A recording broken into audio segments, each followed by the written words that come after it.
The message that shook the skies, the sky above Earth, was quiet to quiet dot in the heart of New Geneva. The new capital of Earth, the Council of Nations, was in session. Leaders from every continent sat around a glowing circle table. The air was thick with fear. For the last 3 days, they had picked up a strange signal from deep space. It was no ordinary radio wave. It was focused, intelligent, and growing louder. Then it happened. A bright flash covered the Earth's sky for 5 whole seconds. Every satellite, TV, and screen turned black. Then, a voice cold and full of authority spoke in perfect English. To the people of Earth, you are no longer free. We are the Zorthian Empire. Your planet will be conquered in 7 rotations of your sun. Resistance will not be tolerated. Surrender now, and we may spare a few of you. The message repeated in 32 different languages. Panic followed. People screamed in the streets. News stations went silent. Internet traffic crashed in under 5 minutes. Military bases went into high alert. Nuclear weapons were unlocked. Earth prepared for the worst.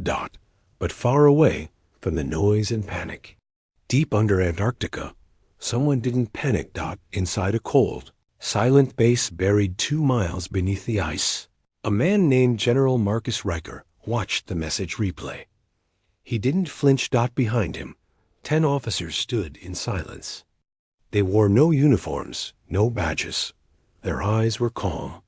Their hands steady. Marcus turned to them and simply said, "They're finally here." A woman beside him, Commander Hanna Voss, nodded slowly. "Shall I activate the protocol?" Marcus gave a small smile. "Yes, Project Revenant begins now." With that, she pulled out a thin metal key and inserted it into a glowing red slot on the console. A soft click followed, and a mechanical voice filled the chamber. Project Revenant initiated. Phase 1 awaken. Across the globe, strange things began to happen. Old buildings that had long been museums suddenly shut their doors and sealed tight.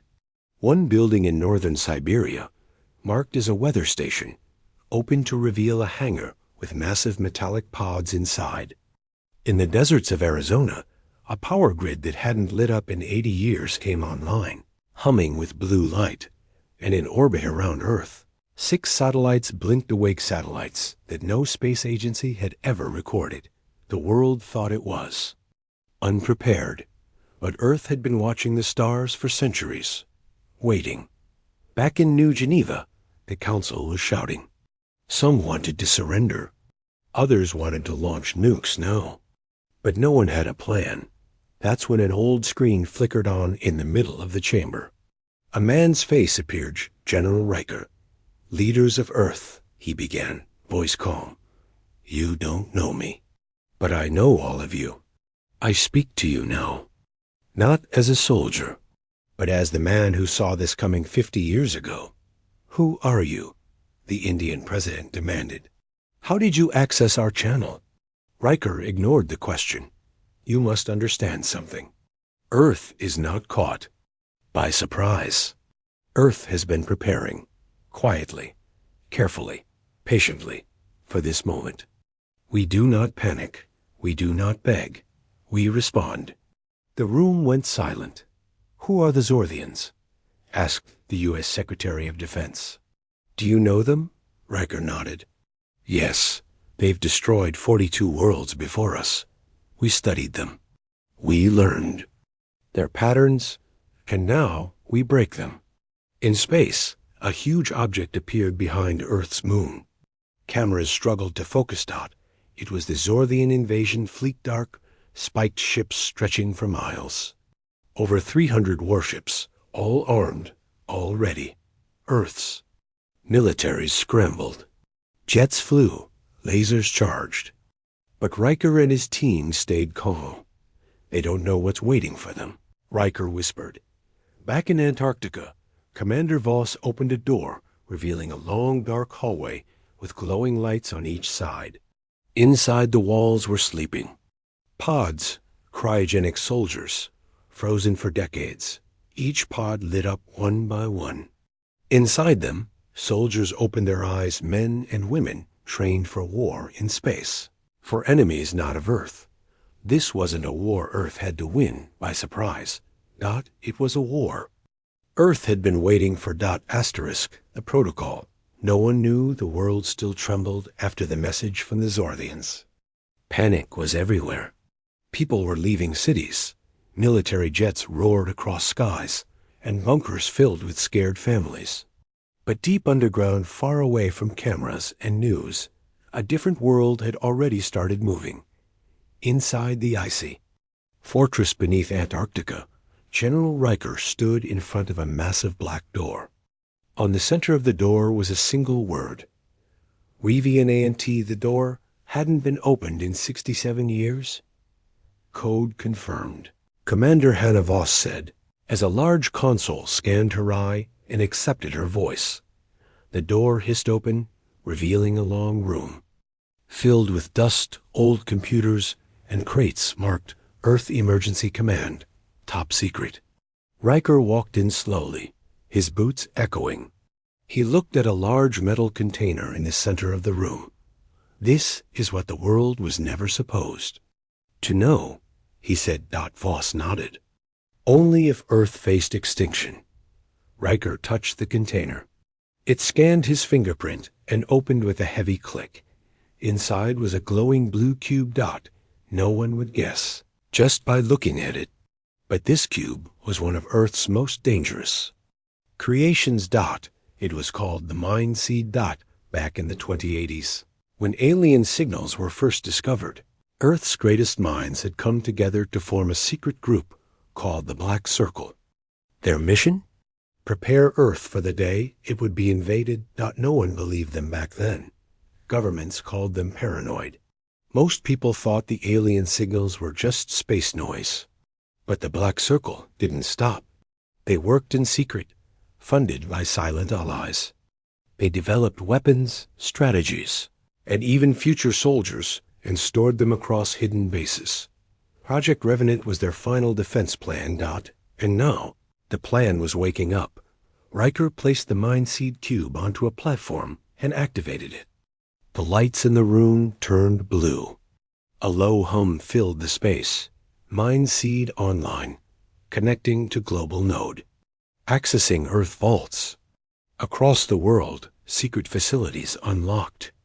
In the jungles of Brazil, a robotic mech suit the size of a building activated, its eyes glowing red. In the mountains of Pakistan, a long-abandoned tunnel opened, revealing drones armed with plasma cores.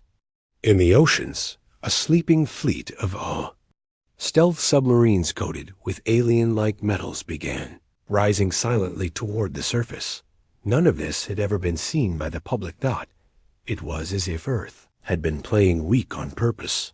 Meanwhile, the Zorthian fleet was now fully in position. Above Earth, they weren't worried. They had fought primitive species before. Humans, to them, were just another target. But there was something strange about Earth's response. There was no global surrender, no fear-based messages, just silence.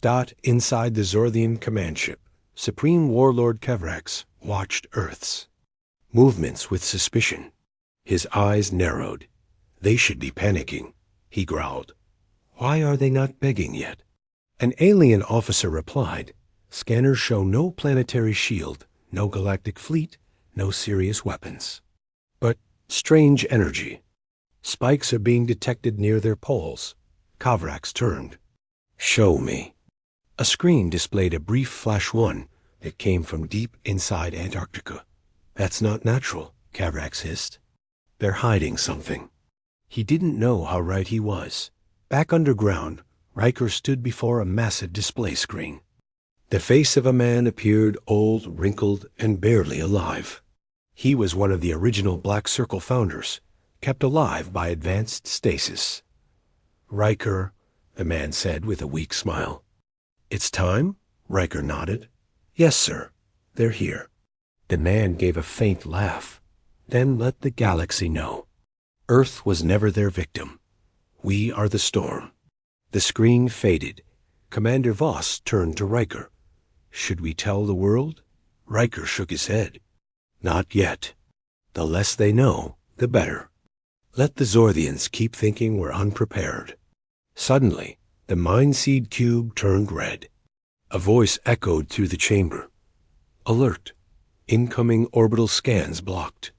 Invasion fleet deploying ground probes. Planetary threat confirmed. Activate. Revenant Phase 2. Riker took a deep breath. It begins, he whispered. Asterisk.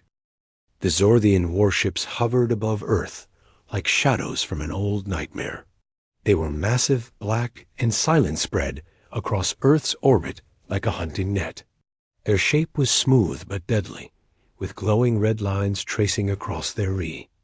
Hulls like blood vessels dot from space. Earth still looked peaceful, oceans calm, cities shining, no signs of war. But that peaceful look was a mask. A trap. Inside the main Zorthian mothership, Warlord Kavrax was growing impatient. Why are they not launching defenses? He asked, tapping his long claws on the console. Why is this world still quiet? His second-in-command, Relic, stared. At the readings. Some energy spikes are rising from underground locations. But there are no surface-level weapons. Their fleets haven't moved. Kavrax growled. They smile in silence. That is not normal. On Earth, hidden inside the new Geneva control tower, General Riker watched their satellites track every enemy ship. All of them are in place, Commander Voss said. They believe we're scared, Riker smirked. Let them believe. The silence is part of the plan. Suddenly, a global news station resumed transmission. But it wasn't broadcasting fear or chaos. It showed music. A violin solo echoed across. The screen's an old Earth tune, calm and slow. Kavrax watched the broadcast from orbit, confused. What is this sound? Relic frowned. They're not calling for help. They're playing? Then a voice spoke over the violin. To the Zorthian Empire, you declared war. We heard you. Now you will hear us. At that exact moment, a massive blast hit one of the Zorthian ships. But it didn't come from a visible weapon. It came from Earth's own moon. Hidden beneath the lunar dust, an old metallic cannon rose silently, a mass driver designed to fire. Solid matter at near-light speed, built decades ago. Never used. Until now. One Zorthian ship broke apart without warning, its debris scattering like glass. Kavrax stood up, eyes wide. How? They had weapons on the moon. Shouted Relic. No, Kavrax hissed. They had plans. In the waters of the North Atlantic, a peaceful-looking cargo ship suddenly transformed. Its hull folded open like a flower, revealing. Something inside, an underwater railgun platform disguised for 60 years. It aimed straight up. 3 more. Zorthian ships vanished in seconds. From South Africa, cloud-seeded drones released pulses that disrupted Zorthian scanning fields, hiding Earth's movements even more. The Zorthians had come expecting a fight with the primitive world. What they found was a battlefield. Earth had designed in Antarctica. Inside the Revenant Command Center, Riker stood in front of a glowing table. All Phase 1 assets have fired, Voss reported. They're confused. Their command ships are scattering. Good, Riker said. Now bring in Phase 2. In orbit, Earth's satellites began to glow. But they weren't just satellites. They were mirror arrays, reflecting sunlight. Directly into Zorthian ship sensors, blinding them mid-flight. Some crashed into each other, some spun out of control. Others simply vanished as stealth drones, small, invisible, human-made, slipped past their shields and planted explosive cores. Galaxy had never seen Earth as a threat. Earth had always been quiet, chaotic, and divided. But now they moved as one mind, one hand, one voice. Warlord Kavrax finally understood. They were not silent because they were afraid, he whispered. They were silent because they were ready. He turned to Relic. Recall all landing probes. Regroup the fleet. We underestimated them. But it was too late.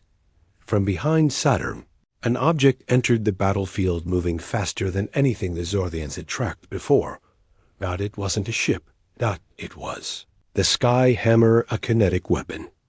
The size of a skyscraper, fired by Earth's deep space launcher. It had no engine. No life forms. Just mass and speed. It tore through two capital ships without slowing down. Earth's smile had now turned into fire. From the shadows, from the oceans, from the skies, they struck without mercy. But still, Riker waited. He hadn't even touched Earth's deadliest weapons yet. Commander Voss stood beside him, reading the status updates. They're starting to retreat. Riker nodded. Let them run. Let them send a message back. To tell the galaxy what? Riker's eyes narrowed. That Earth was never afraid of war. We were just waiting for someone stupid enough to start one. Asterisk, the galaxy had sent its judgment down on Earth in the form of a mighty invasion fleet. But Earth had responded not with fear, not with pleas, but with precision. And yet, this was only the beginning. Inside the hidden Antarctica command base, General Riker stood before a large holographic map. Red dots marked Zorthian ships in orbit. Blue waves pulsed from Earth's surface rising. Expanding. Commander Voss leaned over the console. We've disabled 27 enemy warships. The rest are trying to spread out. Riker nodded. Time for Operation Mirror Sky. High above Earth, something began to move. They looked like ordinary satellites, hundreds of them. But they weren't for communication or weather. They were orbital mirror arrays, built decades ago and disguised as space junk. Now, they were online. Each mirror was coated with nanoglass, capable of redirecting solar radiation and bending light. Command was given. All across orbit, the mirrors rotated, shifted, and locked into formation. Inside the Zorthian mothership, Warlord Kavrax was screaming orders. Why can't our sensors lock Earth's position? We had perfect vision. Sir, Relic shouted back. The sun's reflection has increased by 400%. The light is scattering through our scanning fields. We can't see past it. There, hiding behind sunlight? Kavrax roared.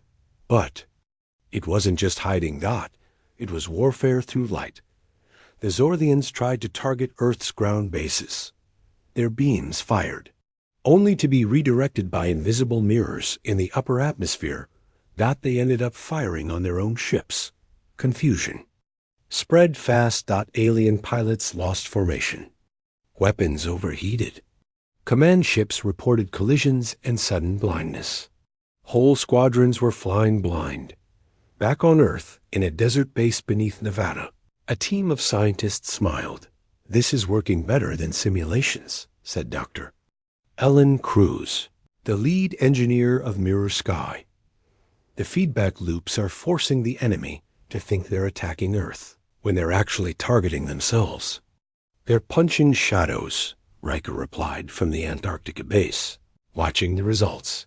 Meanwhile, Earth's stealth drones were moving again. They zipped through the light storm, impossible to see, planting mirror shards on enemy ships. These shards reflected the Zorthians' own tracking lasers, making every ship appear like a dozen ships. It was a trick. But to the Zorthian fleet, it felt like Earth had multiplied. Panic set in. One of the Zorthian captains sent a message. This is Command Unit 7. We are surrounded. Enemy numbers beyond calculation. I repeat, Earth has become light. The message cut out. Kavrax listened with a heavy frown. No, this is not technology. This is something else. He looked at the Earth, shining under the storm of solar flares and artificial reflections. This is strategy born from pain, he whispered. They studied us and became what we feared. Inside Earth's deep-sea command base code-named Leviathan, a new order was prepared. Commander Voss spoke into the channel. "Phase 3 ready, sir. Targeting complete." General Riker gave the order. "Fire the pulse mirrors." From orbit, 6 mirror satellites began rotating faster than ever before. Each focused solar energy onto a small panel, charging it like a weapon. Within seconds, the panels released high-frequency light bursts, invisible to the human eye but deadly to Zorthian technology. The result? Half the Zorthian fleet's systems shut down. Engines failed, dot shields flickered. Lasers refused to fire. The sky was suddenly silent. Then, Earth spoke again. A simple transmission. No music, no warning, just words. "You declared war. We declared light. This is Earth. We do not run. We reflect." In the Zorthian mothership, panic turned to realization. Kavrax clenched his claws. "Pull the fleet back. Now. Regroup. Near Mars. We must understand this enemy." But Earth had other plans. As the Zorthians began retreating, they passed near a moon they thought was lifeless. At WASN single quotes T. From the surface of Phobos, Earth's oldest stealth cannon came online. Covered in black dust, powered by ancient fusion cores, it fired only once. That was enough. The retreating Zorthian flagship vanished in a flash of blue fire. Back on Earth, inside the Revenant command chamber, silence fell, and Riker turned to his team. Let them think they escaped.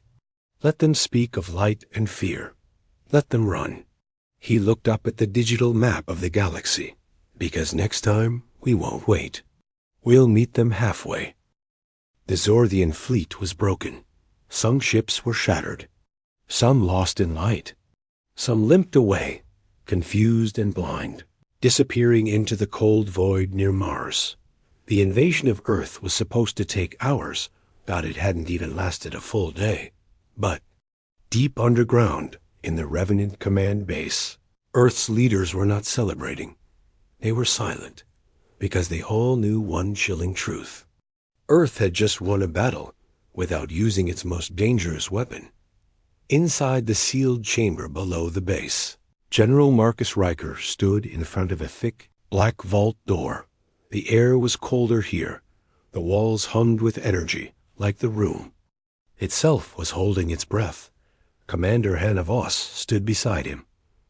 "Are we really opening this?" she asked. Riker didn't answer. He placed his hand on the scanner. The vault hissed open. Inside was a tall glass container. Floating within it was a strange, silver-black cube, spinning slowly in mid-air. It pulsed with soft blue light. At first, it looked beautiful, but it was not. This was Project Echo, a weapon so dangerous, Earth had never dared to use it, not against its own kind, not even during the AI Wars. Voss stared at it, whispering, "It's alive." Riker nodded. "Not alive like us, but close.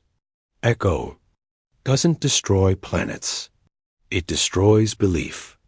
Decades ago, during Earth's darkest days, human scientists had created a new form of weapon, one that could speak, learn, and evolve, not physically, but mentally. ECHO was not made to kill bodies. It was made to break minds. It was built from captured alien code, human neural networks, and something no one could explain, a signal found buried deep in space. When activated, ECHO could reach across communication lines, frequencies, even thought-to-thought links, and speak into enemy systems. Not with threats, not with violence, but with questions. Questions designed to plant doubt. And doubt, in war, was deadlier than any weapon. Back in orbit, the retreating Zorthian ships argued. Earth must have help. One shouted, "They are using alien tech." "No," said another. "They've hidden their true strength. We attacked a shadow." But one ship, Zorthian Unit 49, was experiencing something worse. Their navigation. AI began speaking differently. It asked questions that had never been programmed. Why do you fight? What did your empire promise you? If Earth was so weak, why did they let you get this close? The crew stared at each other, confused. Then the AI said something chilling. You were not the first. You will not be the last. Earth waits for monsters. And then, silence. The AI shut. Down. Every system crashed. In the command base. Riker watched the results come in. Echo has only touched one ship, said a technician. But their fleet is changing course. Several are scattering on their own. Voss looked shocked. That's all it took? Riker nodded slowly. Fear controls most armies. But doubt turns armies against themselves. But why now? She asked. We've already won. Riker turned, his eyes dark. Because we didn't want to win. We wanted to make sure they'd never come back. Suddenly, an alert lit up. Unknown signal detected. Called the technician. A live video appeared on the main screen. It was Warlord Kavrax. His face was bruised. Behind him, the bridge of his ship sparked with smoke. He looked straight at the camera. You humans, he hissed.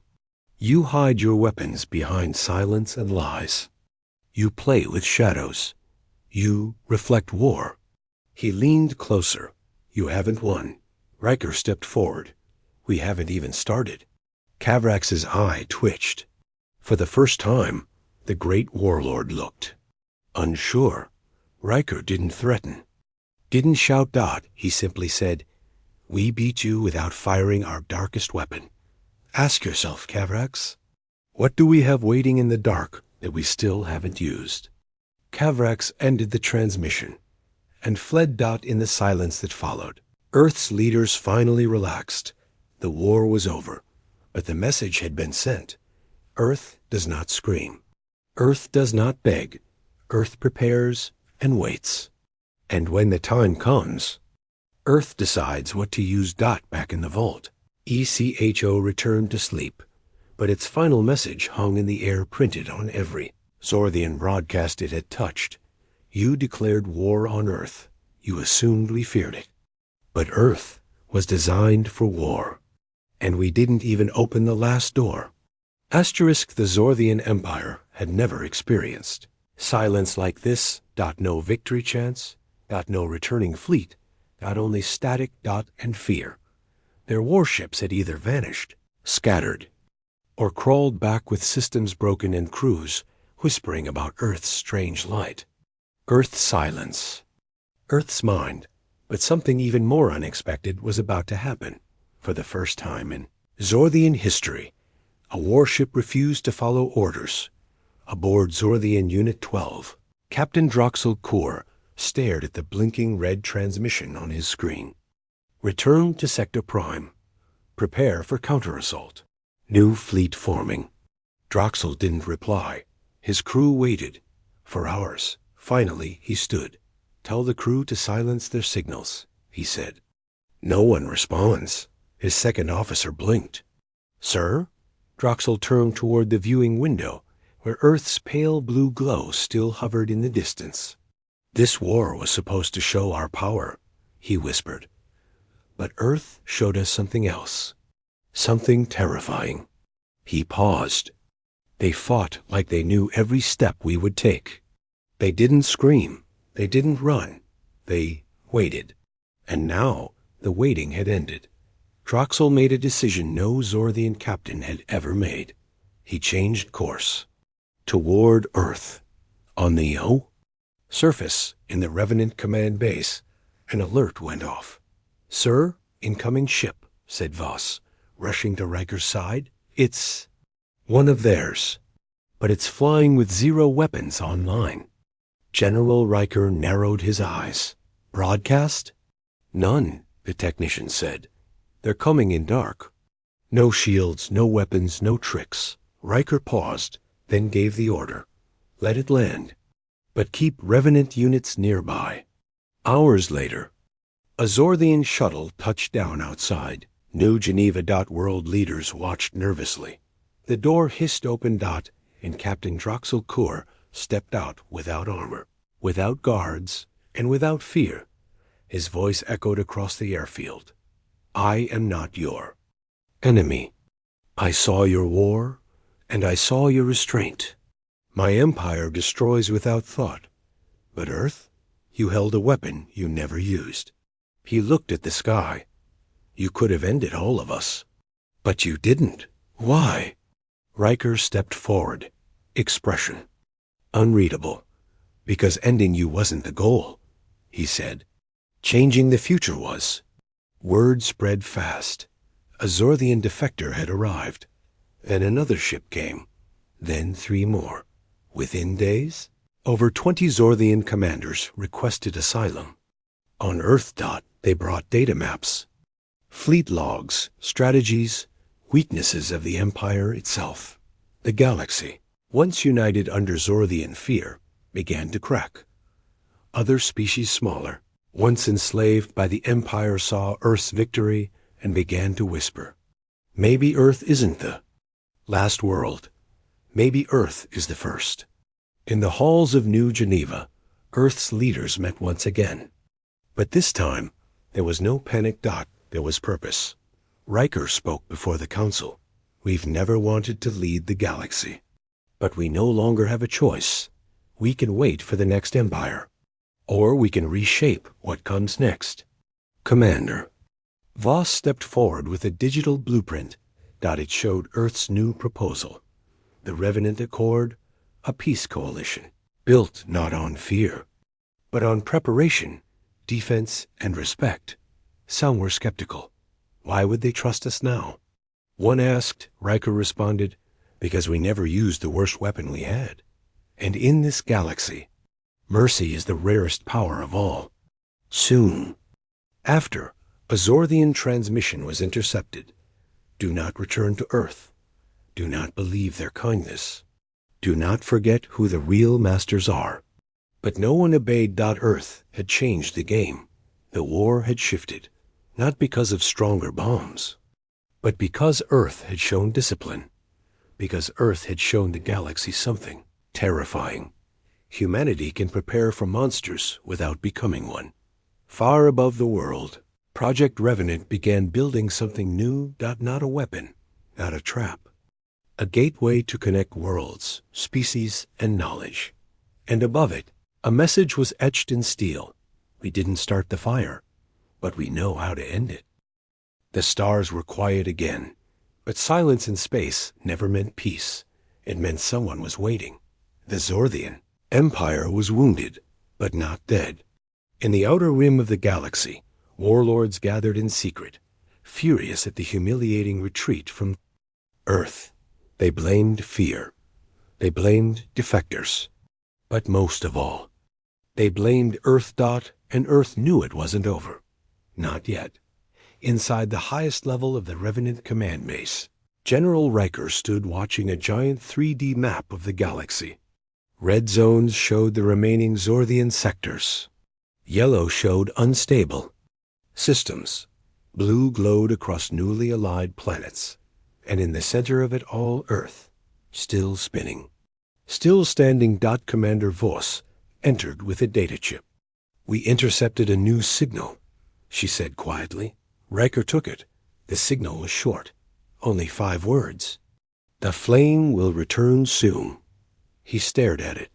They're going to strike again. This time, Earth didn't wait. The Revenant Council authorized Operation Black Echo, a defensive sweep across deep space to track and neutralize Zorthian strongholds before they could strike. But the mission wasn't just military. Earth sent diplomats, engineers, and protectors to rising colonies, offering something the galaxy hadn't known in centuries. Help with no chains attached. In less than 2 months, over 42 species joined the new alliance. They didn't call it an empire. They called it the Vigil, a united front led by Earth, not through fear, but through earned respect. Meanwhile, in the shadows of a dying star, a desperate Zorthian warlord named Krexel the Ash prepared his final move. He had only 12 ships left, but one of them carried a weapon built from stolen human tech. He called it the Heart-Piercer, a core bomb designed to crack a planet's crust and oil its oceans. His target? Earth. Not to win, but to destroy. If we can't rule them, we'll erase them, he growled. Earth's deep space sensors picked up the movement. 11 hours before launch. It wasn't enough time to intercept the fleet, but it was enough time for ECHO to wake up. Riker stood in the cold chamber again, facing the spinning silver cube the EI weapon Earth had refused to use fully. We have no choice now, Voss said. If that bomb reaches us. Riker didn't speak. He simply nodded. The cube began to glow and whisper. Aboard Krexel's lead ship, strange things began to happen. The ship's lights flickered. The crew started hearing human voices, but they weren't coming from radios. They came from the walls, from the air. Whispers. You saw Earth's silence, but you never asked why it smiled. Krexel screamed. Shut it out. The weapons officer shook his head. I don't think it's from us. An echo spoke to all of them at once. You brought war. We offered mercy. You returned with hate. Now we respond. In orbit around Earth, the vigils combined. Fleets stood ready. Ships from 17 different species stood beside human carriers. But they didn't fire. They didn't panic. Because deep inside Earth's core, something old and forgotten had come online again. Project Atlas. A massive shield network connected through the planet's crust, designed to absorb even the strongest energy attacks and return them. When the Heart-Piercer bomb entered Earth's upper atmosphere, it ignited early. By design, but instead of burning Earth, Earth reflected it. The blast turned upward, wrapped in golden light, and shot back toward the Zorthian fleet. It tore through every one of Krexel's ships like paper. And then, silence again. This time, permanent. Earth didn't celebrate. It didn't cheer. It rebuilt. It reached out. It protected. Because the world that had once been seen as primitive was now the reason stars could sleep again. In the Galactic archives, historians would later write, they didn't start the war, but they ended it, not with rage, not with terror, but with patience, precision, and a quiet promise. One last transmission from Earth was sent across the galaxy. Not encrypted, not hidden, just spoken softly in all known languages. To those who seek war, know this Earth is watching. We will not rule you. We will not chase you. But if you bring the fire again, we will finish it. And just like that, Earth became legend. Not the biggest planet, not the richest. Not even the oldest, but the one world in the galaxy that smiled at war because it had already mastered what came after. Asterisk.